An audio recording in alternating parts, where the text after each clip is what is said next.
Welcome everyone. I hope you're all doing well. Now today we'll be going over the topic Le Chatelier's principle, which is part of physical chemistry.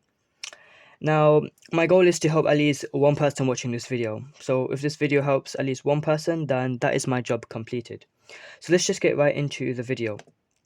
So Le Chatelier's principle, what is it?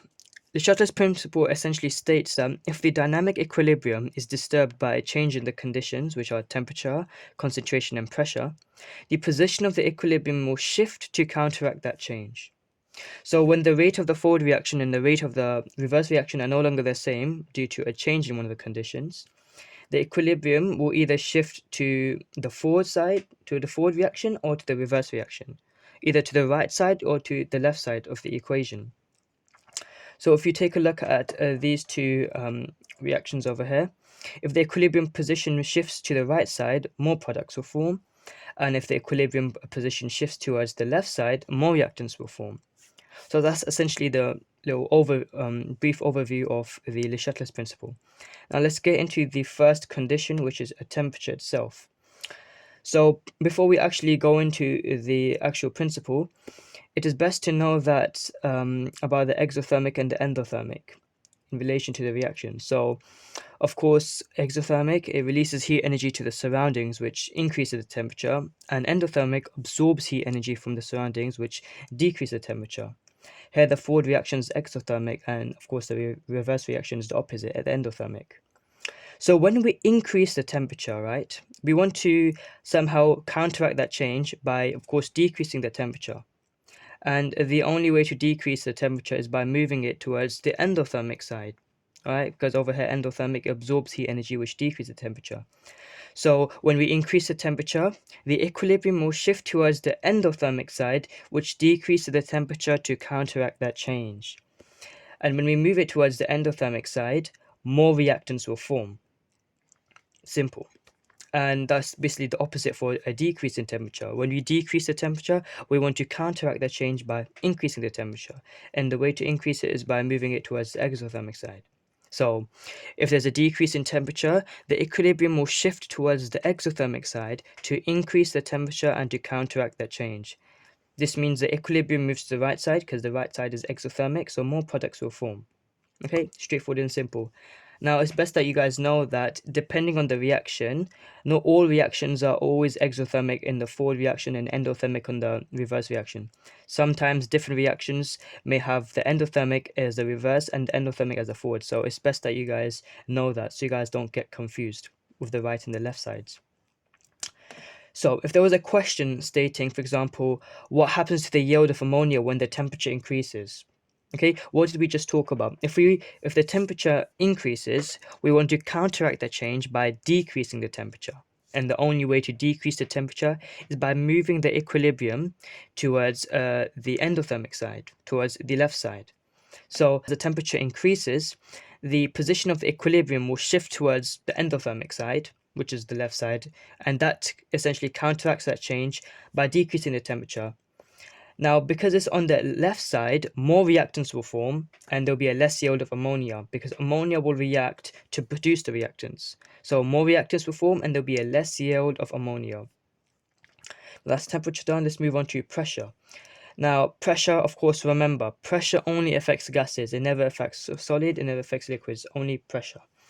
So when we increase the pressure, if we increase the pressure, the equilibrium will shift to the side with fewer molecules of gas to counteract that change. If you look at this reaction over here, there's a side which has 2 moles and this side which has 4 moles in total. You've got 3 moles of hydrogen, 1 mole of nitrogen. When we increase the pressure, the equilibrium will want to shift to the side with fewer molecules of gas to counteract that change, and that reduces the pressure. So whenever we increase the pressure, it will move towards the side which has fewer molecules of gas, which is the ammonia side. So this also reduces the pressure and the equilibrium will of course move to the right side. So more products will form. If we look at the decrease in pressure, the equilibrium, whenever we decrease the pressure, the equilibrium will shift to the side which has more molecules of gas. All right, we want to counteract the change. If there's a decrease in pressure, we want to counteract it by increasing the pressure. So we'll move it to the side, which has more molecules of gas to counteract the change, which increases the pressure. And equilibrium moves to the left side, so more reactants form. Okay, straightforward, quite simple. And again, guys, depending on the reaction, sometimes the products may have more moles and the reactants may have less moles. So be aware of what the question states. If we go look at the question of pressure, what happens to the amount of hydrogen when pressure increases? Okay, let's look at hydrogen. Hydrogen is over here on the reactant side, and we know when the pressure increases, we want to counteract that change by decreasing the pressure. And how do we decrease the pressure? By moving it to the side, which has by moving the equilibrium to the side, which has few molecules of gas. So, as the pressure increases, the equilibrium will shift towards the right side, towards the product side, which has fewer molecules of gas to counteract the change. This means that more ammonia will form and hydrogen will decrease. The amount of hydrogen will decrease because the hydrogen and nitrogen will react and their concentration will get lower to form the ammonia. So more ammonia will form and the amount of hydrogen will decrease. Okay, straightforward. Now, on to the last condition, which is concentration. Now, this one has a bit more to it because we have the increase in reactant and product, and we also got the decrease in reactant product. But still, it's quite straightforward. Increase in concentration. If we increase the concentration of the reactants, we want to, of course, counteract that change by decreasing the concentration of the reactants. And the only way to decrease the concentration of the reactants is if the reactants get used up. So the equilibrium will shift towards the right side. It will shift towards the right side so that more products are made, and that gets rid of the extra reactants, which means that the concentration of the reactants would decrease to counteract the change. That is when there's an increase in concentration of the reactant. And vice versa, if we increase the concentration of the product, we want to decrease the concentration of the product to counteract the change. And the only way to decrease the concentration of the product is if the product itself gets used up. So the equilibrium will shift towards the left side so that more reactants are made to get rid of the extra products, meaning that concentration of products will decrease and that counteracts the change. More products will be reacted, the products will react, and that will form the reactants, and the reactants will increase in concentration, and the ammonia, the product, will decrease in concentration. Okay, so that's the both increase for both product and reactant. Now, if we take a look at the decrease in concentration for reactant product, which is a bit more straightforward, a bit more simple. If you have a decrease in concentration of, for example, the reactant, you want to counteract that change by increasing the concentration of the reactants. So the equilibrium will stay on the left side.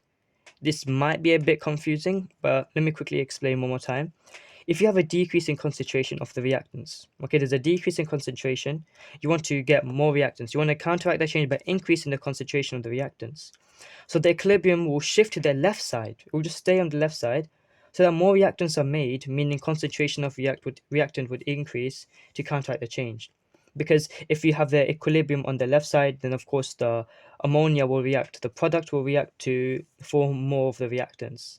And the same thing happens for the decrease in concentration of product. If there's a decrease in concentration of the product, the equilibrium will shift towards the right side so that more products are made, meaning the concentration of products would increase to counteract that change. Okay, that's concentration done. Let's move on to the question of concentration. What happens to the yield of hydrogen when there's a decrease in concentration of the reactants? So, there's a decrease in concentration of the reactants, nitrogen, hydrogen. Okay, look, simple. If there's a decrease in concentration of the reactants, we know that we want to counteract that change by increasing the concentration of reactants. So what we're going to do, we're going to shift the equilibrium towards the left side of the reaction so that more reactants are formed, which means that the yield of hydrogen will increase.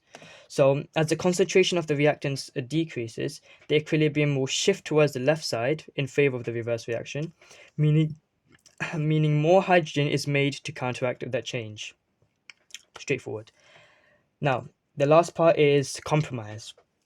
Now, there's not really a straight definition of compromise in terms of chemistry, but the best way to explain it would be choosing something that essentially suits both needs. That will make sense once I actually explain this whole slide. but compromise is essentially choosing something that essentially suits both needs. Okay, so let's take a look at this reaction. Ethanol. Production of ethanol, we've got ethene plus steam, which gives you ethanol. Forward reaction is exothermic, reverse reaction is endothermic. The conditions needed are 60 to 70 atmospheres, 300 degrees Celsius, and a phosphoric 5-acid catalyst. So, exothermic reaction, okay, if there's an exothermic reaction, we know the exothermic is a forward reaction of this, so ethanol is towards the exothermic side. So if there's an exothermic reaction, according to Le Chatelier's principle, we would need to use a lower temperature, because lower temperature means that it will counteract the change by shifting the equilibrium towards the exothermic side, and because the exothermic side is towards the product, more product is formed. However, there is a compromise, because a lower temperature equals a much slower rate of reaction. So essentially, 300 degrees Celsius is a compromise between the maximum yield and the rate of reaction. It is the temperature that suits the maximum yield and the rate of reaction. That's essentially what compromise is. If we take a look at for example, the pressure, high pressure, high yield of ethanol. You increase you use a very high pressure.